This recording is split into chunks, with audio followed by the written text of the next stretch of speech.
What's up, everyone? This is Allergy bringing you the best entertainment here in the DMV with episode 2 of Throwback Classic. Now, over the years, from Nintendo to the Genesis and to the SNES, Disney had a bunch of games we can say that were really good. From Mickey's Mousecapade to Chip and Dale to Aladdin on both the Super NES and the Genesis, just to name a few. But I wanted to talk to you about another game, one I'm sure many of you may know.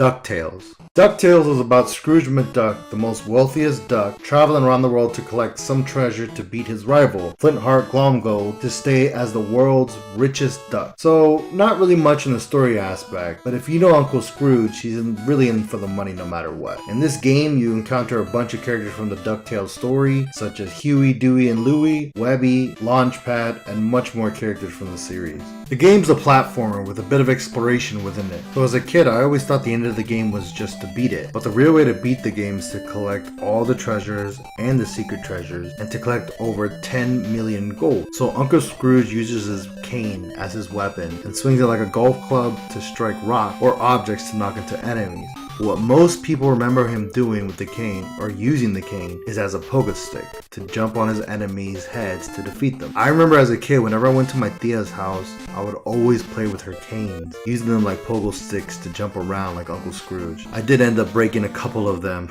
but they were good memories nonetheless. There was a time where all I would do is watch the DuckTales movie at my house. All I can remember about that movie was that there was a genie and it was in a brown kind of case, that classic Disney case. And I would always wonder in the movie, why didn't Uncle Scrooge ever use his cane as a weapon like in the game? It confused me as a kid because, in the game he's like jumping all over the place. And back then I thought the game and the movie was like in the same universe. You could do the same stuff, but that's me being a kid. So how's the game now? The game is still fun. I was going to say in my original writing of my script that it's not difficult, but in playing this again, years that have passed, it is difficult.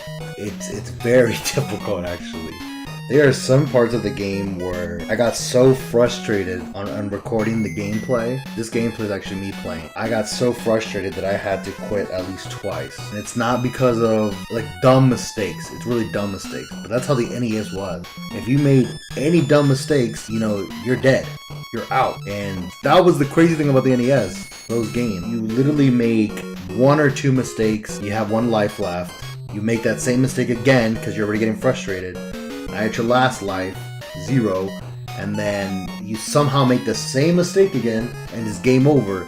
And like the other old NES games, once you get game over, you gotta do the whole thing again.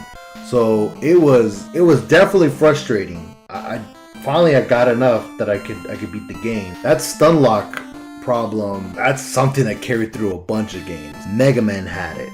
Castlevania had it. Once you get hit, your character gets stun locked, jumps back, or if you're jumping and an enemy hits you, you automatically fall down and you're dead. If you want a challenge, play it now, any age, 8 to up. I dare you to play it. For an NES game, it still looks good. And the sound and music, ooh. I know a lot of you have seen the memes and heard the song.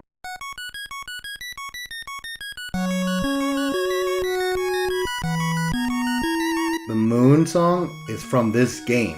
I can honestly say all 5 stages of this game has great music. My favorite actually isn't the Moon, but the Transylvania song.